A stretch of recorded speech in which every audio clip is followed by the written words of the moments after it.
Okay. So we stopped talking about snow, right? Yes. All right. Good afternoon, everybody. Welcome to Snow Talk. It's Effective Resume Thursdays. We're very glad you're with us. It's January 4th. And thank you for joining us today.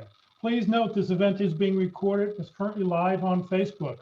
The recording will be on the Career FTV Facebook page and on the Career USA YouTube channel for others to view in the future.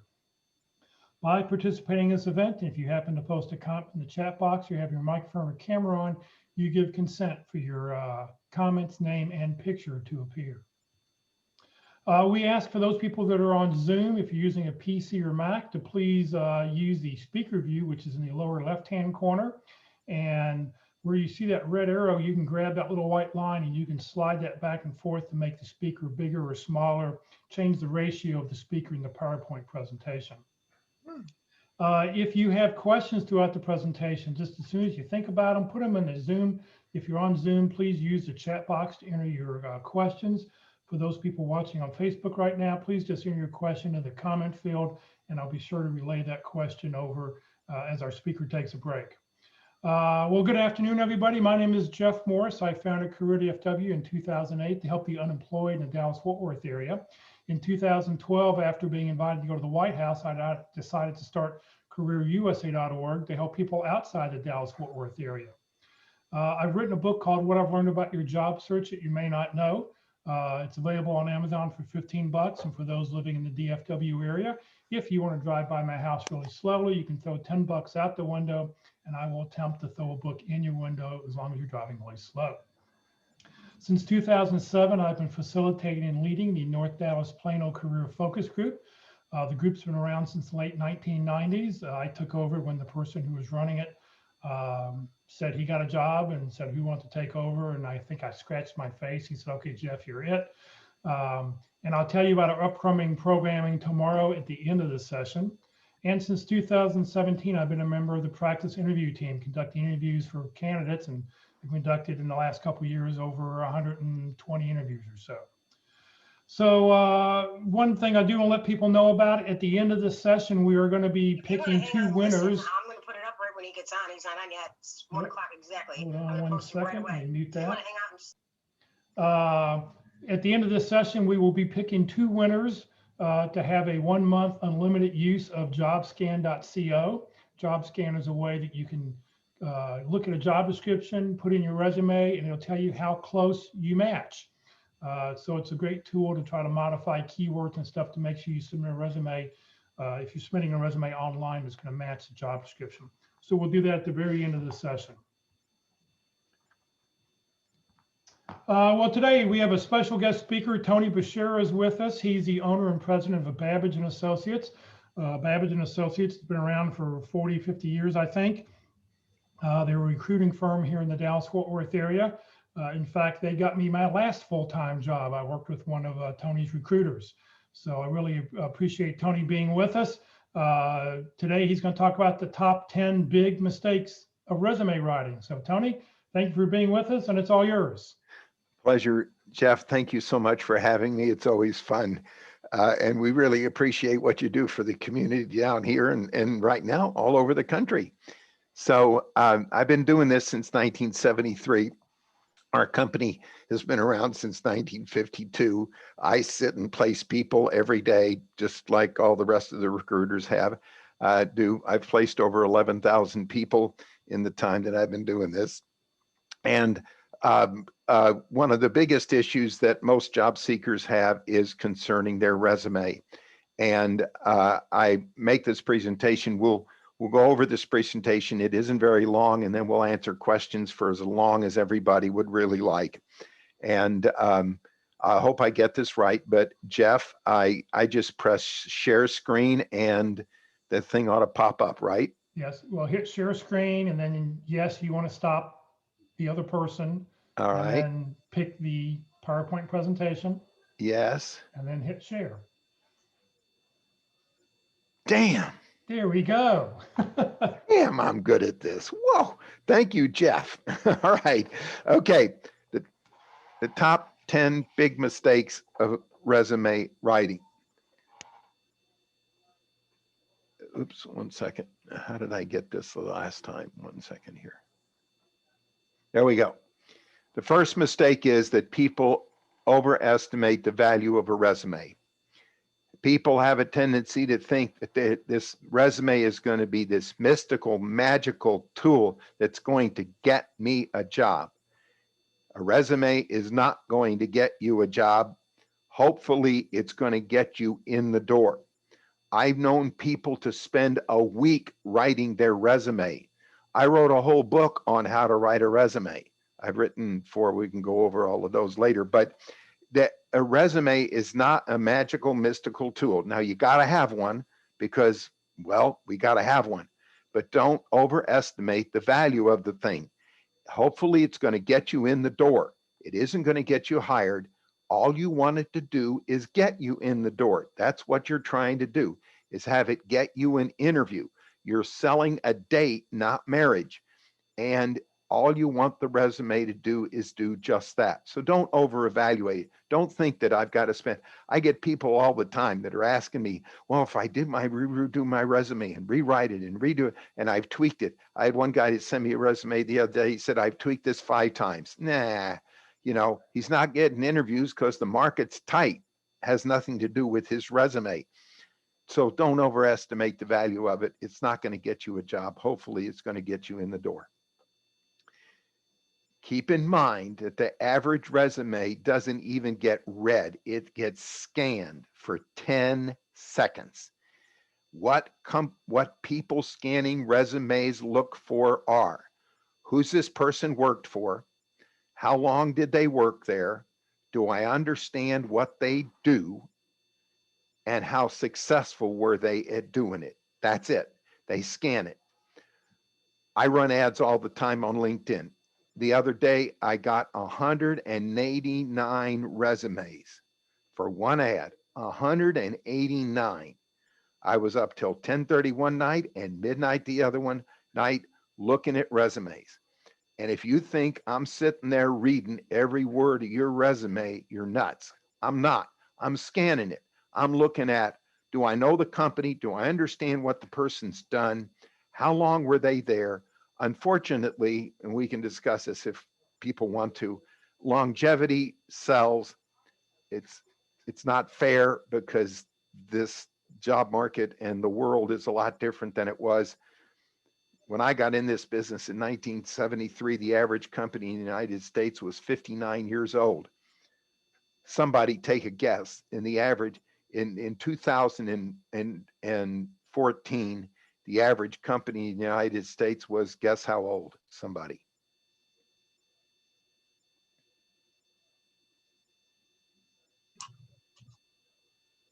$60. 12 years old. So companies don't live very long. So there's a lot more turnover, but it's because of the companies. But people look at how long has a person been there, and then I look for, do I understand what they did, and then how well did they do it? And well, we'll get into what you need to write about that in a second. People underestimate the number of resumes an interviewing or hiring authority receives. On average, it's somewhere between 150 and 180. The odds of getting an interview, getting a job by posting your resume to a job that you see online is 1 out of 100 and, 1 out of 350 to 400.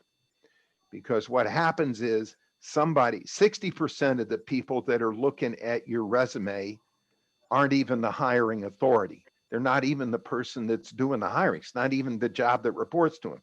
They've given it to some minion or somebody in HR or somebody, and they say, look for this or that or that or this in a resume, and then get them to me. That person doesn't really know what they're looking at. They come up with maybe 20 or 25 that they parse out. The first 25 kind of win. Then they'll pick 6 or 7 of those and send them to the hiring authority. And if the hiring authority likes 3 or 4 of them, he'll interview those. So the vast majority of them never even get looked at. Now I have to look at the 50, 160 that I get, because I'm looking for a number of different things in the people that I'm looking for. But your hordes of resumes are coming at these people, and you got to realize that's what you're competing with. People overestimate the qualifications of the people screening and reading and passing their resume along. As I mentioned, 60% of the people that are looking at a resume don't really know what they're looking for as far as the quality of a person's background or experience or what they do. Somebody's telling them, look for somebody that has experience at A company, B company, C company, or D company, and that's all they're looking for. And they pull that out, and they don't know what it, so you can't overestimate that the people that are scanning your resume may not even be qualified to know whether your resume is of value or not.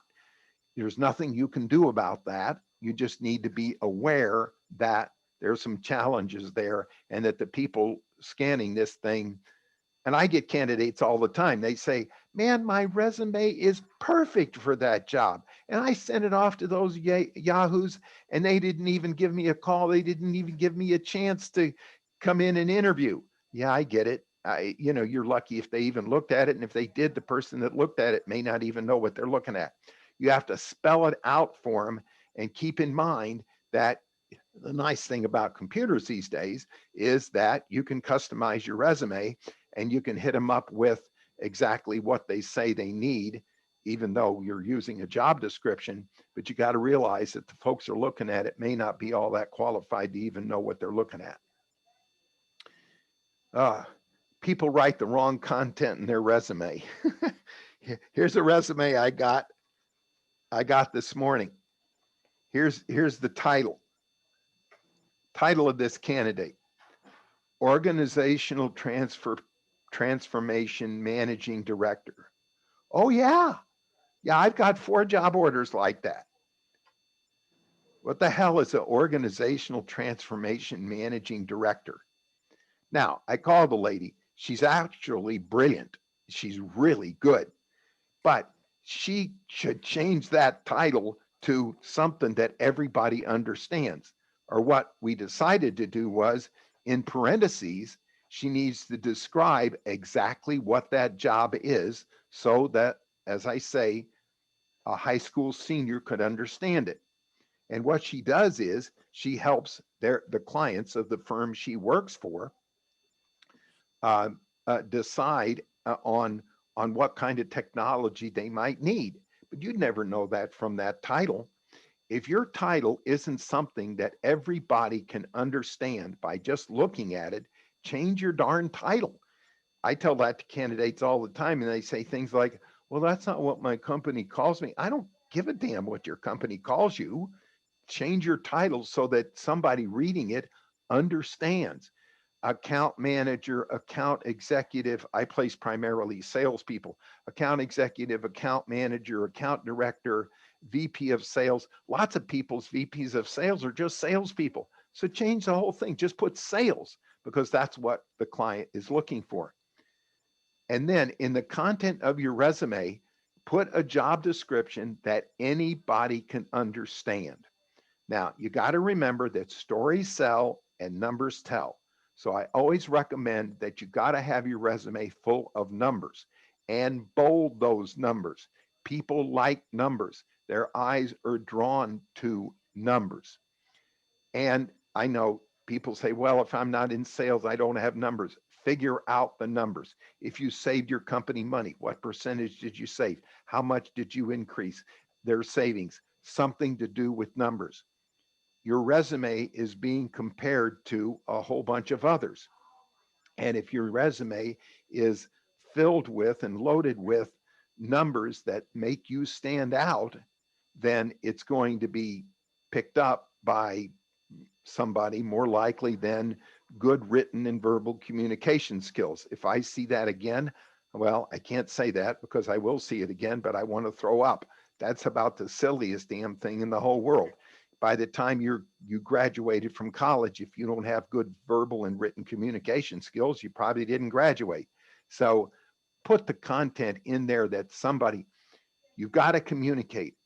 This is why you should interview me, because this is what I'm going to be able to do for your company, because this is what I've done for other people's companies. Resume format is distracting. Oh my goodness. I get ones with columns down the side and they're colored in purple and they've got people's pictures on them and they've got their phone numbers down at the bottom of the page when nobody can see it. They've got squiggly lines. They've got flu stuff. They've got clouds. They've got all that kind of distracting junk on there. Don't do that. Simple word format. No columns, no colors, no distracting stuff. I got a resume this morning. The guy didn't even have his phone number on it.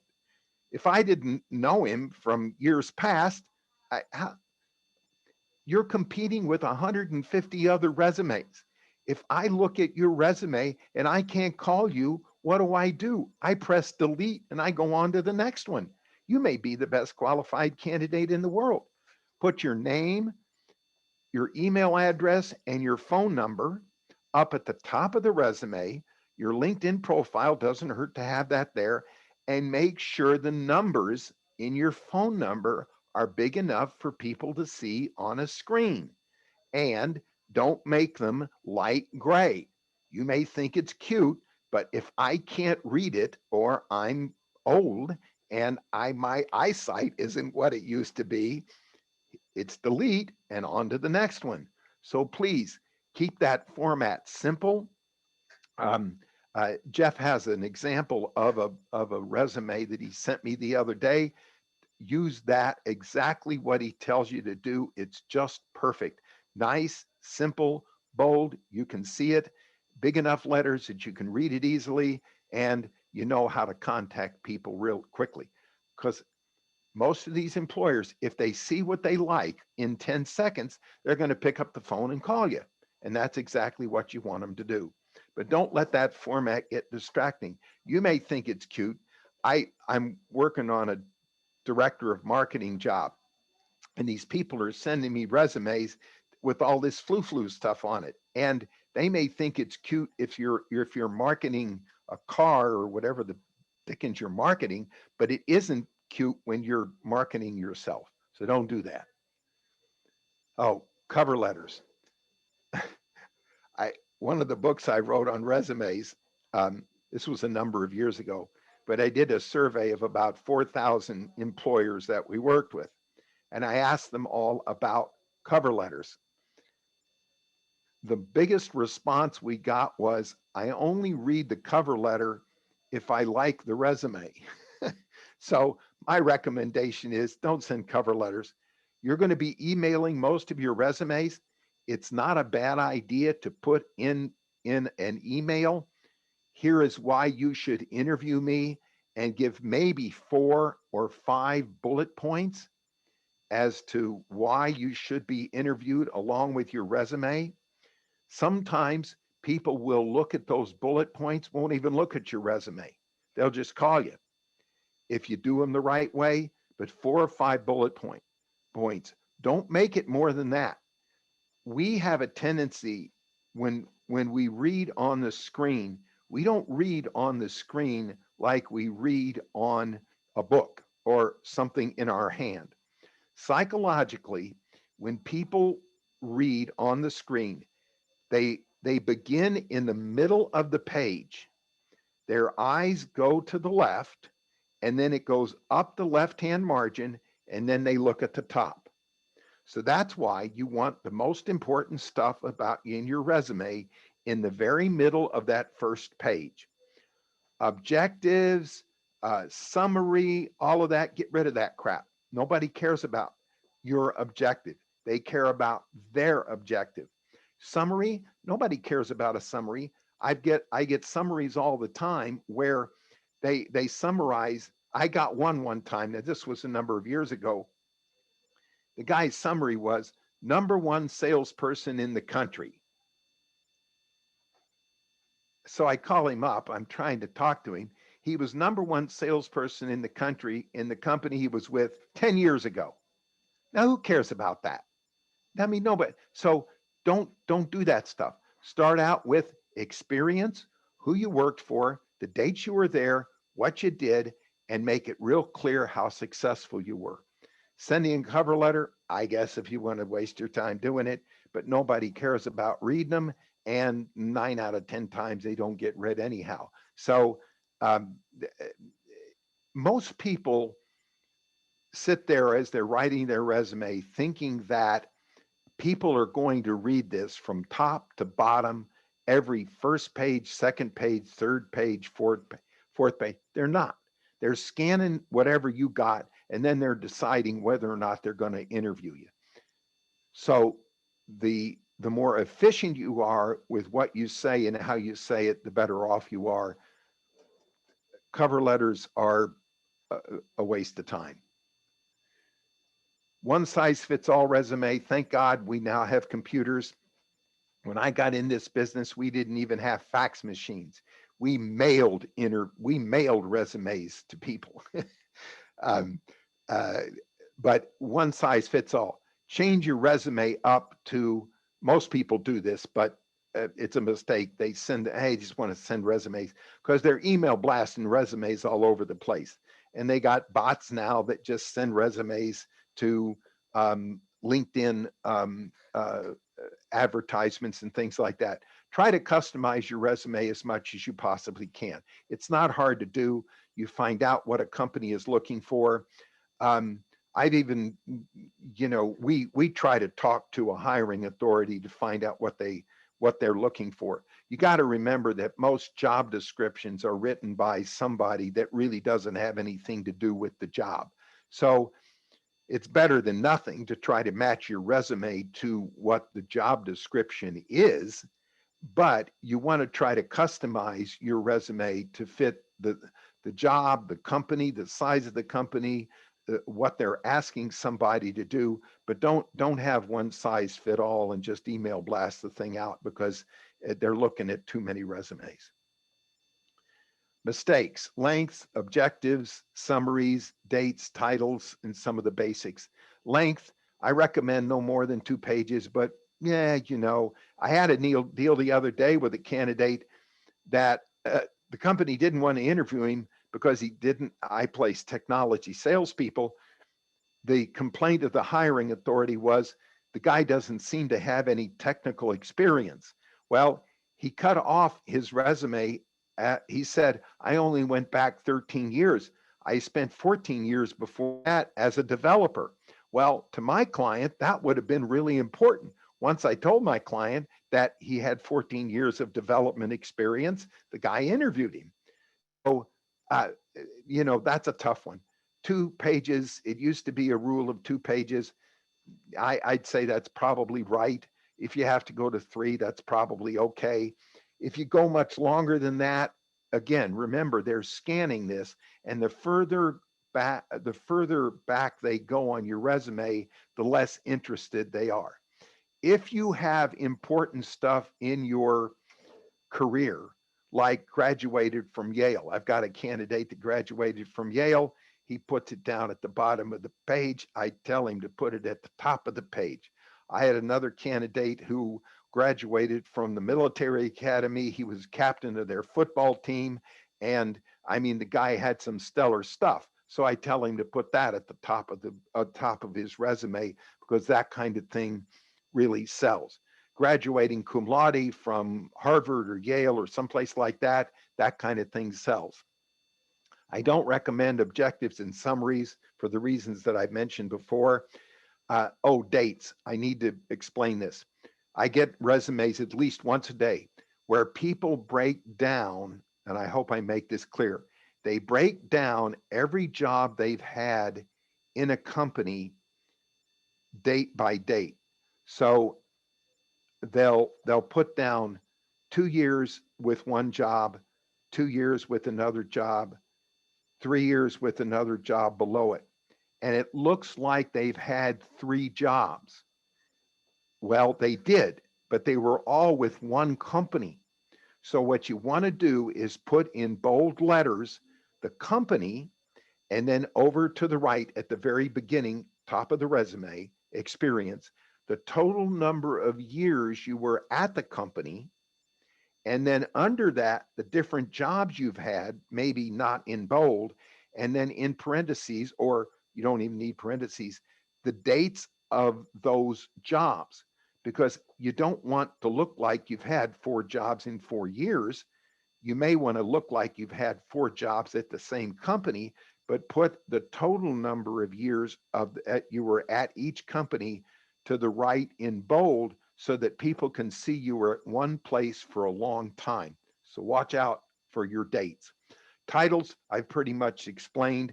If the title isn't something everybody can understand, change it. Okay. And then basic things like keeping it as brief as possible. Um, Try not to use I and have this long written format. Gosh, I got a resume, God bless him, from a guy the other day. It was 12 pages long, and it literally, and it started out with, my first job out of college was blah, blah, blah, blah, blah. It was just awful. So uh, keep to the basics. People want to know, where'd you work? What'd you do? How well did you do it? And do I understand it? And how is it going to relate to what I do? And then the 10th mistake is they have the wrong resume strategy. And the first strategy is send it off to every job that I see posted.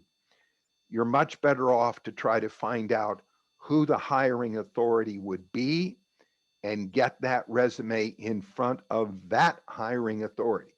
So people say, well, I don't know who the hiring authority is. Oh, cut it out. If you're an accountant, you're probably going to be working for a controller. So you go online and you find out who's the controller. And you say, dear Mr. Controller, here's my resume. I understand you might be looking for an accountant, and I'm a good one, and here's why. If you're a salesperson, you're going to report to a sales manager, a vice president of sales, or whatever. If you work in the warehouse, you're probably going to report to the warehouse manager and all of that kind of thing. If you send your resume to the HR department, and I'm not saying they don't do a nice job, but they're so overwhelmed with all kinds of stuff, the chances of you getting any kind of audience with them isn't very good. So you got to try to get the strategy of your resume is to get that resume in front of the hiring authority, the person that's actually doing the hiring, so that they are looking at it. And then as you email them that, if you can follow up with a phone call, that's even better. I've known candidates to call a person, leave a voicemail. Dear Mr. Smith, I understand you might be looking for a good whatever you are. I'm sending you my resume. Make sure you look at it. I'm really a good employee, and you would really appreciate all I can do for you. So take that strategy of that resume and expand it, other than just applying to online job postings, because the probability of getting a job that way just really isn't very great. So those are the top 10 mistakes that people make. There are probably lots of others, but those are the top 10. Tony, thank you. I mean, great information. I think I did post in the chat window the sample resume, and I also included a sample T cover letter. And I think what's really important about what you said about if you don't use a T cover letter, is if you are sending an email, put the information that you would normally put on a T cover letter, why the 4 or 5 important things, why they should look at your resume, put that in the email.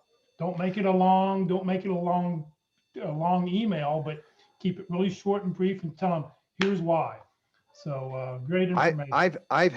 I've had candidates get interviews just because of the bullet points they wrote.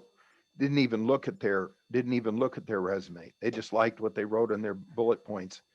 You got to remember too that so much of this comes down to we call it around here judging pain on the part of a hiring authority. Sometimes people just don't have a lot of pain. And I've known companies to post uh, uh, jobs. They really aren't looking for anybody. They just want their competitor to think they are. These things are so crazy that you can't control that, and you don't know that. So you do the very best you can with it. But you got to realize there's a lot going on in the interviewing process that you don't know about. You think that there's a sense of urgency. There may not be a sense of urgency. You don't know that. How much pain an employer may or may not have, you don't know that. So there's not much you can do about that. And just do the best you can. And you got to just kiss a lot of frogs before you find the prince. All right, David had a question. For dates at a job, include just years or years and months? Uh, it used to be that I have mixed emotions about that. Um, I put it this way: if your stints were short, I'd use years.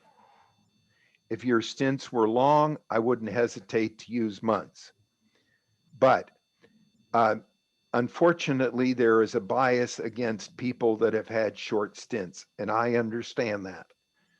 Most employers would like to hire people that have been in their last job for a long period of time because psychologically they think, well, if they've been in that job for a long period of time, they'll be in my job for a long period of time. But 60 to 70% of the reasons that people aren't in long jobs really isn't the fault of the candidate. So do whatever you think is best. Whatever is going to make you look like you've been in that position the longest, use those dates, is what I would recommend. Right. Somebody was asking, they want a copy of the resume and cover letter. At the end of this presentation, I'm going to put up an email address, webmaster@careerdfw.org, webmaster@careerdfw.org.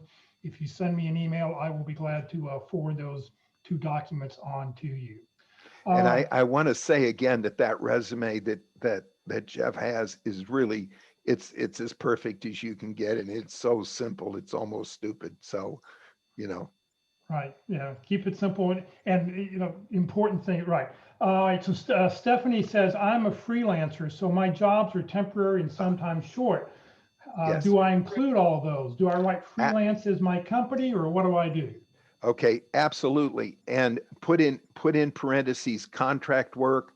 I'm a freelancer. Here are the kind of projects that I've worked on, and then describe the projects in one or two sentences.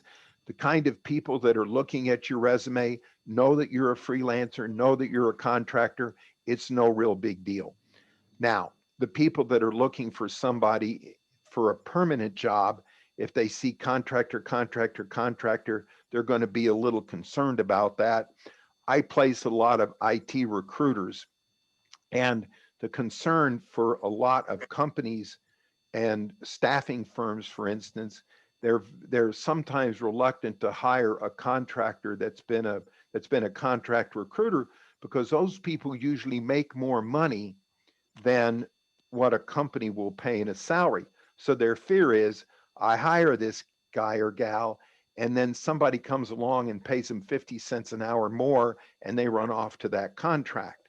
So, but if your profession is freelance, let people know you're a freelancer and describe the projects, because the kind of people that are going to be interested in you are going to want to know what kind of projects have you done, and that's going to enhance what you've done.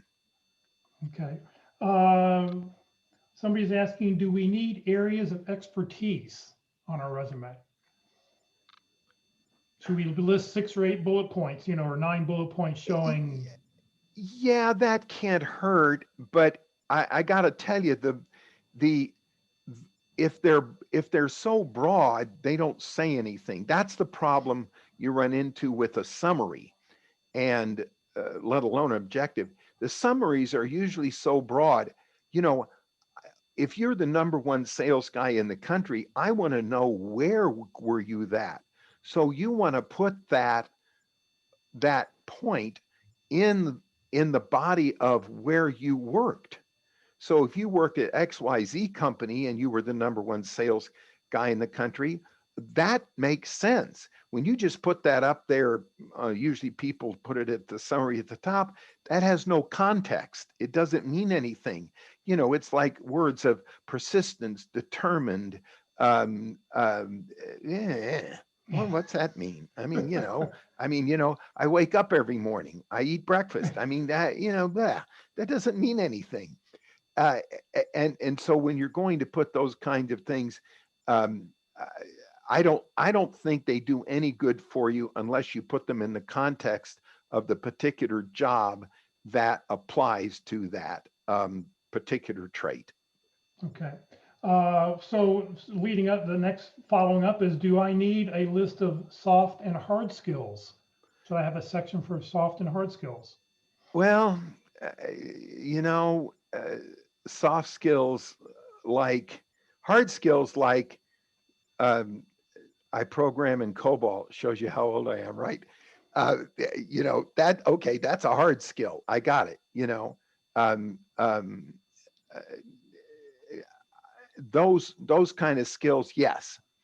Soft skills like good communication skills, good written and verbal communications, empathetic. I don't know, whatever kind of soft skills you want to think of. You know, I don't know that gets you anywhere, um, because it doesn't say anything. All right. Okay. Next question. Somebody said, I've only worked abroad in France, so the companies are going to be unknown here. Does it Yes. mean I have zero chance for my resume being read and catch attention? Oh, no, not at all. Just explain what the companies are and put in parentheses company in France and what the company did. And, don't write your resume in French, but other than that, uh, just tell them what the companies did. That if you put, like I told this lady today, if she puts in parentheses what she did at that company and puts it in one sentence that anybody in the world like me could understand it, then you're all right. Look, there's 1.7 million businesses in the United States. Nobody knows what those companies do. And I get this all the time. Jeff and I have talked about this before, but when you put down your company, you got to tell people what your company does. And if you work for a big company like an Oracle or a American Airlines, you got to tell people what you did at that company. So on the one hand, if you work for a company that nobody ever heard of, put in parentheses, or not even in parentheses, put in a sentence right after the company, a company that does placement and recruitment in Dallas, Texas, because they never heard of Babich and Associates.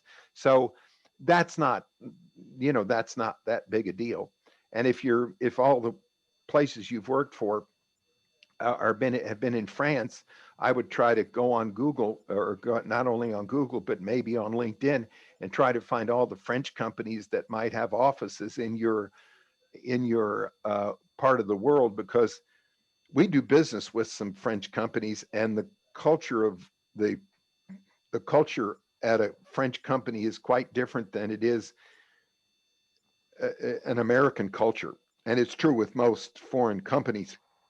And so if you understand that culture, if you're an American, or I guess even if you're not, but if you understand that culture, that's going to mean a whole lot more to them than you might think it would. Okay. Thank you. Are most resumes read online? And Absolutely. how many resumes do you print out and make a hard copy of? One out of, oh hell, I don't even know. If I see a resume I like, I call the person right away, and I schedule an appointment. Okay. So, I used to keep a stack of about 100 of them here, And then when they got too big, I'd throw away the bottom half and keep the top half, and then I'd do it again. And, and that's what everybody else does too. So there, 99.99% of all of your resumes are going to be, and I have in my online program is the jobsearchsolution.com. It's a 60-hour program of how to find a job. It's got everything you can possibly imagine in it. And I go over in there what your resume needs to look like, because it's going to get read online. Just remember how I mentioned earlier, how people read stuff online. They don't read it like they read something when they have it in their hand. Now, if they like what they see, they may very well print it out and make an appointment with you. And then when you come in, and by the way, always take 2 or 3 copies of your resume with you when you go on an interview. Right. I know that sounds like elementary stuff, but I had a candidate the other day that got into an interview, and there were 2 other people in the interview. He thought he was only going to be talking to one person, and he got in there and there were 2 others, and he did not have any copies of his resume with him. So they printed him out, they brought him in, but he looked like a doofus when he did that. You just take your resume with you. Come on. Should we include hyperlinks in our resume, or just make the, like the LinkedIn thing should be a plain, take off the hyperlink?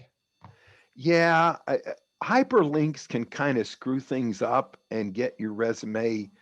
I've gotten them to where so many of them, they were a mess on the thing. And if the hyperlink doesn't work, I get pissed and I want to move on to the next one. And it's not pissed, I get irritated.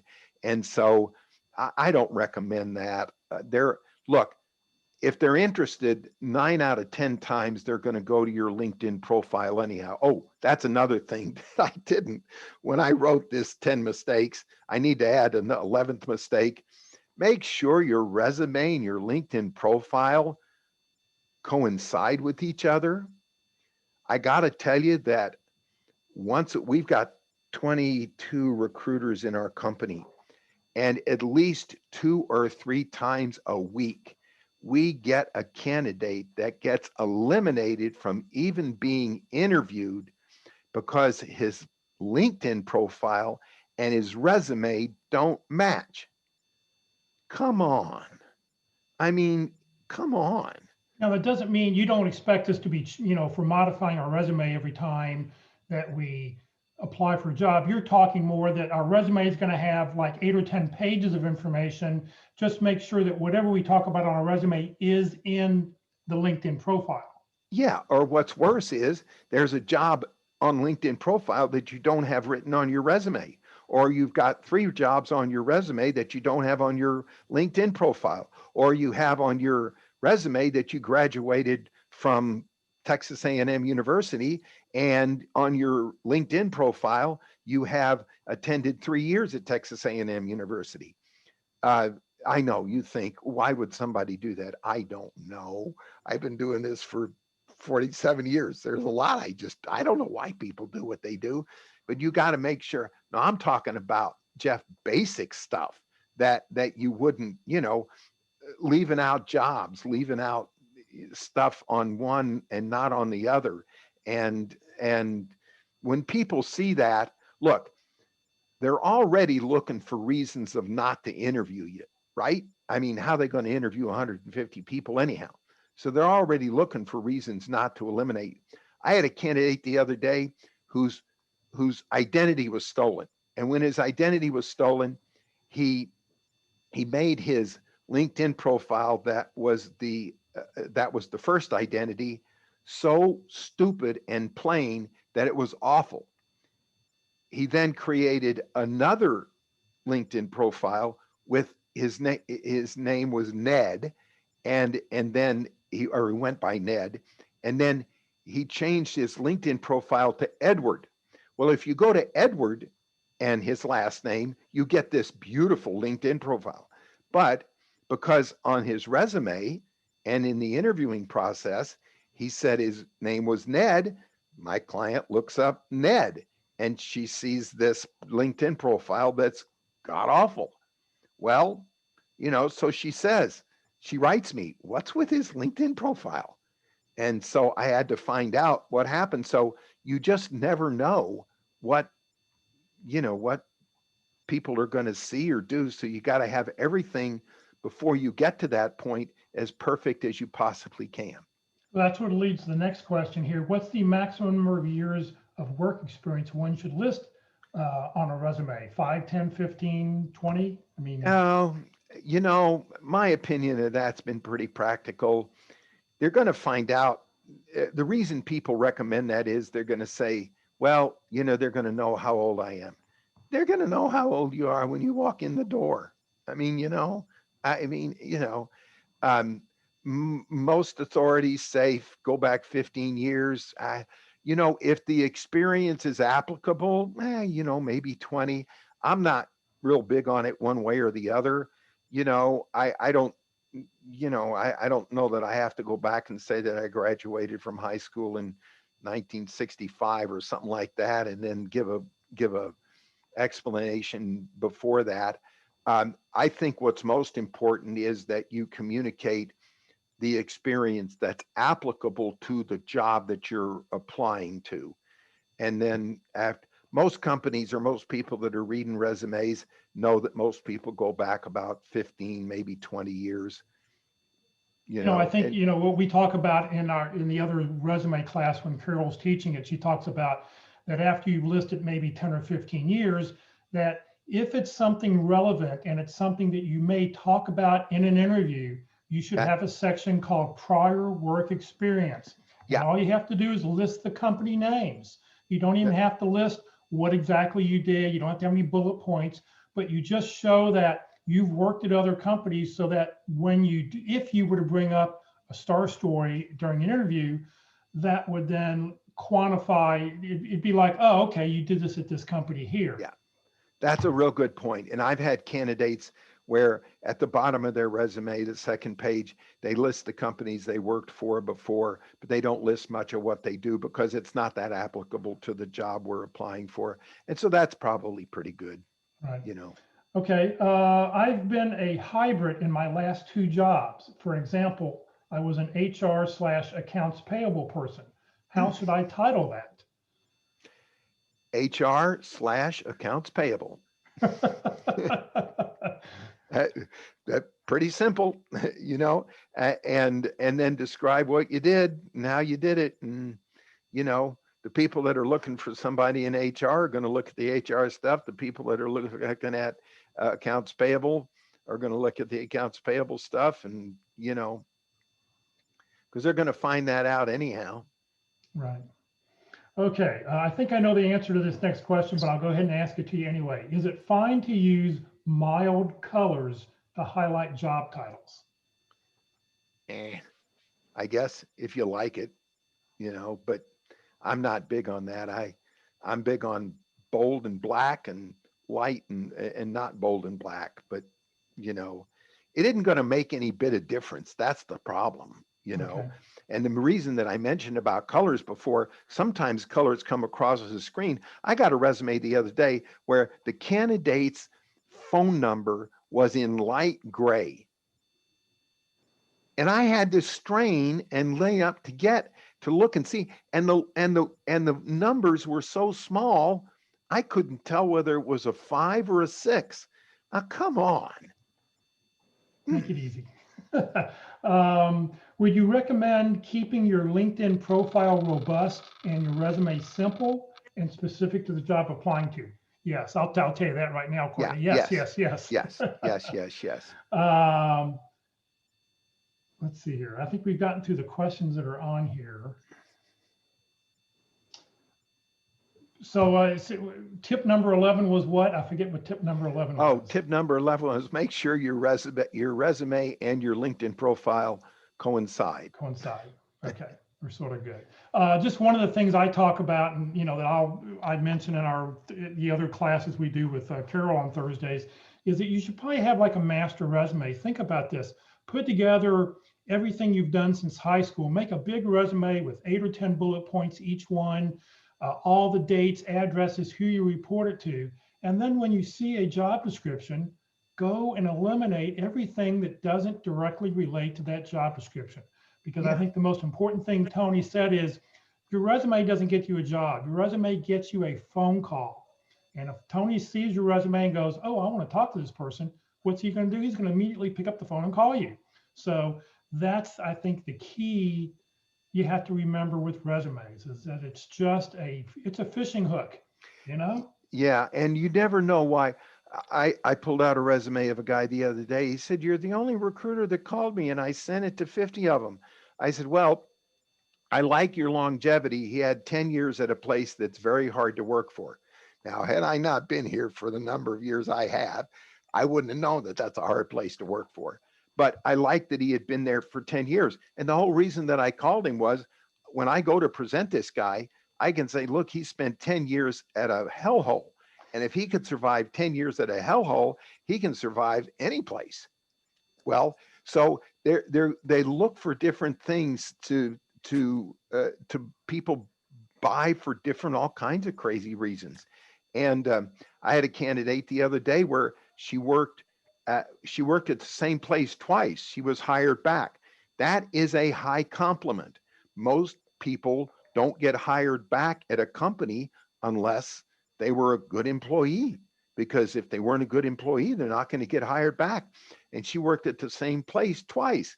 Well, that sells. I can sell that to somebody. So you're never really sure what that person on the other end who's ever looking at this is gonna be interested in. And that's why sometimes I've heard a good question when you get that phone call from Tony and he goes, so, and he's asking you about what you've done.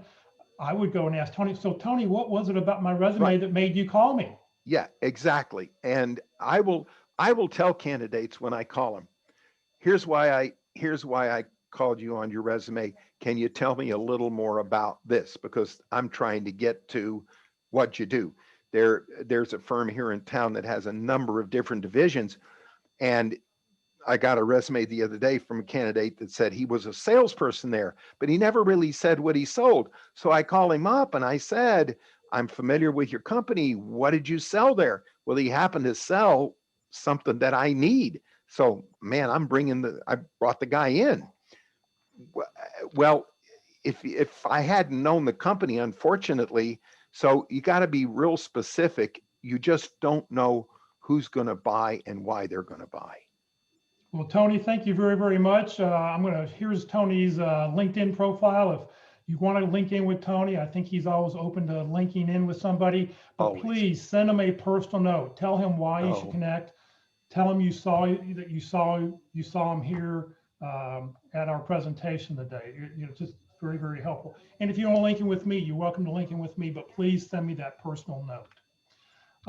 For those people on Facebook, and if you need the sample resume and sample T cover letter, please send me an email to webmaster@careerdfw.org, and I will be sure to send that to you. Let me know what you're looking for. I also have a one-page bio, an executive bio that I default that we send out to occasionally. So if you'd like to have that, I will send that out also. Please join us, Career DFW and Career USA. We're putting on programming 4 days a week. Every Tuesday, we do a LinkedIn presentation at 1 o'clock. Every Wednesday at 1 o'clock, an interview session. And every Thursday, we do our effective resume workshop. And then on Fridays at 9:30 is the North Dallas Plano Career Focus Group. And we'll talk about each here in just a second. So tomorrow at the North Dallas Plano Career Focus Group, we're going to have open forum. We're going to talk about whatever it is you want to talk about in your job search. And you can ask the group for their opinion. So it's sort of a free-for-all.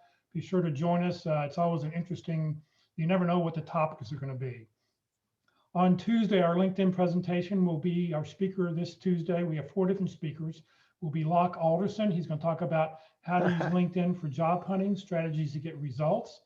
On Wednesday, our Interview Wednesday session at 1 o'clock Central Time is interview openings, closings, and follow-up. We're on session number 6. If you want to see sessions 1 through 5 and catch up, you can do that, and I'll show you where to get those in just a second. This session has been recorded. It will be on the Career DFW Facebook page and on the Career USA YouTube channel. Please follow us on Facebook. Please like us on YouTube. Subscribe to us on YouTube. That way you'll find out every time we are able to do a program. This video will be up and it'll take a couple hours for YouTube to upload the program for us. If you're not receiving any emails about any of the workshops we're doing, please join the Career USA mailing list. I'll have this email address up at the very end that you can sit there and copy and send an email to, and we'll get you added to the list. In fact, I see somebody here just joined in the last 2 minutes. On the Career USA YouTube channel, this is what it looks like. Click playlist, and then at the very bottom, you want to click whatever subject you're looking for: effective resumes, interviewing, LinkedIn. And don't click on the video, but click on that red arrow where it says view full playlist. And what will pop up is a list of all the different topics and the dates that we've done these seminars. We do not post the PowerPoint presentations that we do because you miss all the words, and the words are the important part. So if you're able to go back, you can go back and watch these as often as you'd like. If you'd like to join the Career DFW and Career USA LinkedIn groups, we have both. In fact, today we just crossed over 12,900 members in the Career DFW LinkedIn group. You do not have to live in the DFW area to do that. But if you'd like to join, please, you can click on either one. All right, it's time now to give away 1 month of unlimited use of job scans. So what we need everybody to do is enter in the chat box a number between 1 and 100. The 2 closest people to the number will be our winners. And for those on Facebook, just enter it in the comment box if you'd like to be a winner. And we'll have the number pop up here in just a second. I'll let people give you a little bit more time to put numbers in. Job scan is a great way. So if you win today, your license will be good during the month of March. So it's, you know, everybody who wins in February will be able to do it in March. Okay, here we go. Anybody else? Last chance to put a number in. All right, looks like all the numbers are in. All right, so the winning number today is 89. 89. So let's see here. I see I have an 83.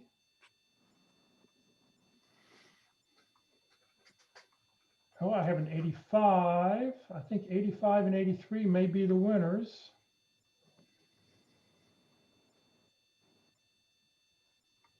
Yep, okay, 85 and 83 I think are our 2 winners.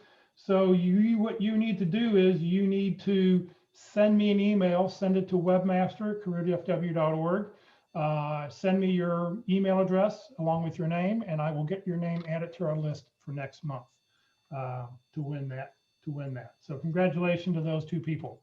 All right, please remember, Career DFW, we're a 501c3 nonprofit organization. Tony doesn't get paid to do this. He gets paid from his real job on a day-to-day basis. I don't get paid to do what I'm doing. I've been doing this for the last 12, 13 years. This is what I do to give back to the community. And I appreciate Tony's support. He and Babbage and Associates have contributed to Career DFW, and I really appreciate that. We have no full or part-time employees. We're 100% volunteers. Everything we do is by volunteers. Career DFW is survived on donations. It helps pay for our Zoom account. It helps pay for our web names, our web hosting that we have to do for our websites. Please consider, when you land your next great opportunity, please consider making a donation so we can continue to do what we're doing. So thank you very much for joining us today. There is the email address if you want to join our mailing list. If you're not on a mailing list, not getting our daily emails, we put out 6 different emails every week. So it's not too many, but 1 a day for 6 days. So have a great week. Tony, once again, thank you very much for your time. Thank you all very much. I appreciate it.